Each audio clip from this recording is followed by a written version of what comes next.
guys, welcome back to my channel, Poppy in Italy.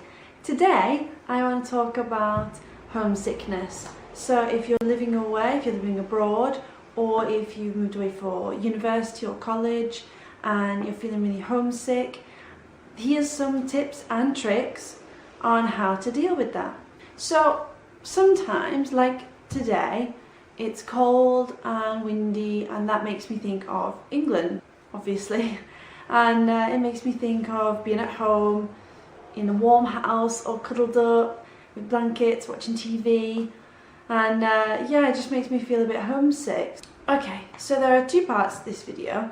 Part one, I'm going to talk about homesickness when you have stuff to do. When I'm homesick, I'll force myself to get up, get ready, get dressed, but then I might sit on my bed and I'm just like, I don't want to go to school, I don't want to go to work, I'm feeling just so sad. What can I do to motivate myself to go out? And one of the best things that you can do is quickly send a message, send a photo, send an emoticon to a friend, family, and you know, just that little bit of communication. It doesn't have to be a long phone call, it doesn't have to be a Skype call, it can just be a really quick message saying what's up. And I think the more often you do that, the better. So if you leave it for long periods of time and then you message and you've got loads to say and it becomes this big thing and then you get upset again. Whereas if you make it small and often, I think that really helps with homesickness. So that's what I've tried to do this year. I'm trying to get better at messaging my friends and family, short texts more often. I hope I'm doing better at that, my mum will say. So I know a message is small, and if you do have more time, make sure you call. Call, maybe quick 10 minutes even, just to say, hi, how are you, what are you up to today, I'm just going to work.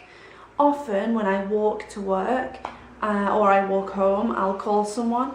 It's only 5-10 minutes, but it's nice to have that company also on the walk. For me personally, Skype makes me sad. I know it works for a lot of people to have that visual connection, but for me, I prefer just a quick call, just to hear someone's voice. That can make me feel a lot better. Okay, so hopefully that's helped you kind of motivate yourself to get out the door and go. And I think one of the best things that you can do is have a walk. Get up, go out, have a walk. Window shop, you don't even have to buy anything, walk around the little town, especially if you're in Italy. There are lots of shops, there are lots of beautiful walks, many churches that you can go and visit. I went on a walk yesterday just before work. I went like a longer way around, and yeah, it makes me feel happier, it makes me feel motivated and brighter that I got up and got out. And it also helps to take your mind off the fact that you're missing your friends and family. You know, one of the things that really helps when you go somewhere new, and I know it can be difficult, but it's to try and make connections, try and organise for a coffee, try and organise to go out, you know, for a drink responsibly, even like a pizza, just to go out, meet some new friends from work or make friends of friends, just connect. I know that there are many social groups in different areas. You know, if you search for social group Milan, I know that there'll be a group of British and American people who all meet up and go for coffee or whatever and chat and catch up in that. So I think those kinds of meetup are so useful and I definitely recommend them. So this might sound a little depressing, but it makes me feel a lot better. So if I finished work and I come back and you know I'm still feeling a little deflated, I listen to a playlist that I made on Spotify. A little background story. My dad has a CD in the car from, I don't even know when it was from, I can't remember, but he made it, and it's got all kinds of different music on it. He has like Pink Floyd, David Bowie, The Cure, there's Led Zeppelin on there, there's all kinds. And so when we're in the car, when I'm at home, this CD is always playing, and they're really good songs, but you know, after a while it's like, it's the same songs. But when I moved to Italy, I realised that I kind of miss those songs and I kind of miss that playlist. So I made my own playlist on Spotify, and if I'm in the house and I'm doing other things, I like to listen to that, and it just makes me think of Dad and makes me think of driving around in the car at home. So, speaking of keeping busy, I know a lot of people like to look through photos, so when they're feeling a bit down, they like to look through photos with friends and family. Personally, that makes me just want to cry because I miss everyone. But instead, what I really like to do is scrapbook. So I make a scrapbook of all these fantastic memories. So I do get to look through my photos, but I'm also keeping busy and kind of keeping my mind off the fact that I'm homesick by staying active and doing something productive. And I've got this scrapbook now which I absolutely love, and I show people. I don't know if they really care because it's all my photos, but I love it, and it just it gives me an opportunity as well to do something really creative, so I don't often get to do that, which is good. And you know, another thing to do if you're at home and you're feeling homesick, read a book. Just take your mind off it. Really, you know, get active, get out there, get doing stuff. And I think connecting with people and trying to take your mind off it is all about what part one is about. And you know, it might sound like you're trying to forget, but for me, it's more that you're in this life, you're in this moment, you know, be present, be here, try and make the best of what you have right now, and you know, maybe you'll enjoy yourself. Okay, so part two is a lot more about embracing that homesickness.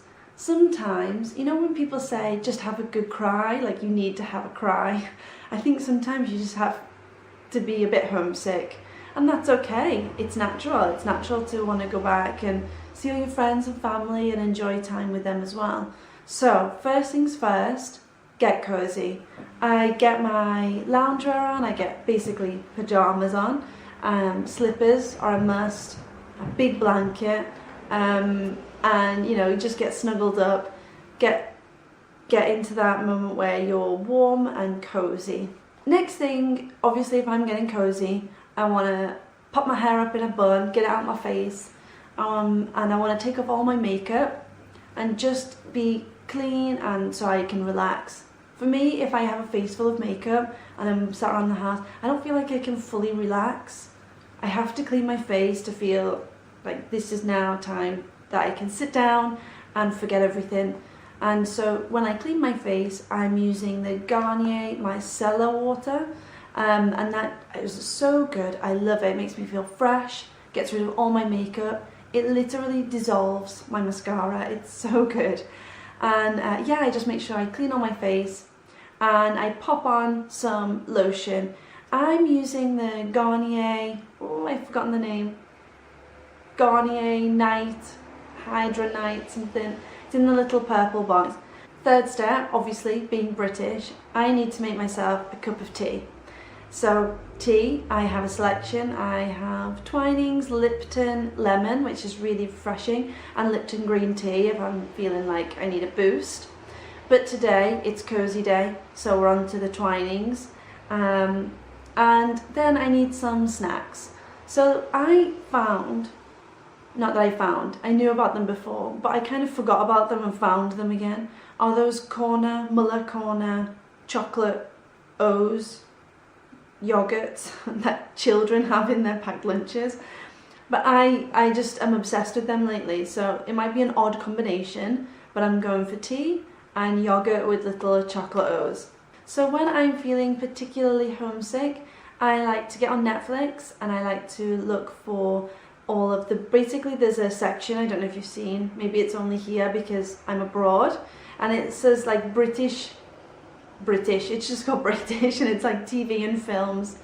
And so I'm scrolling through that, and normally about once a year, I think, I've probably watched Sherlock, like from start to finish. Sherlock, it's my favourite, I love it, it's so good. But you know, when I first moved here, I was really into Broadchurch. I know they're quite old now, but again, I'd love that, I watched that again. I'm the kind of person that rewatches series. And I don't know if that's a good thing or a bad thing. You know, if you're the same, comment below, let me know. But I rewatch series quite a lot. And of course, you know, if you're feeling really down and you need a super boost, it's a marathon. It's a Harry Potter marathon. That is, what else can you do? That'll just perk you right up. Perks me up anyway.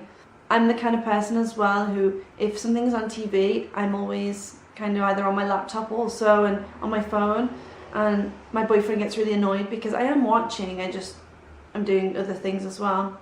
I like to shop online, and I don't know if you guys know, but there's a website called the British Corner Shop, and you can buy all different British groceries and they ship all over the world. It is a little bit more expensive, but they have all the biscuits, McVitie's biscuits, shortbread. Oh my gosh, shortbread, I miss shortbread so much. And particularly what I like is the breakfast section, and they have things like crumpets, toasted muffins, bagels.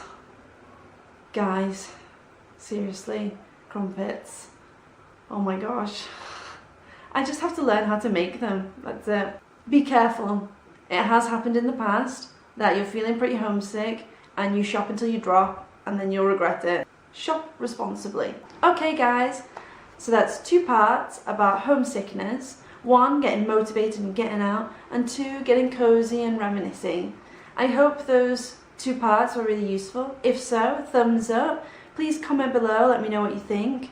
If you did like it, don't forget to subscribe and turn on your little notifications below. Okay, thanks, bye!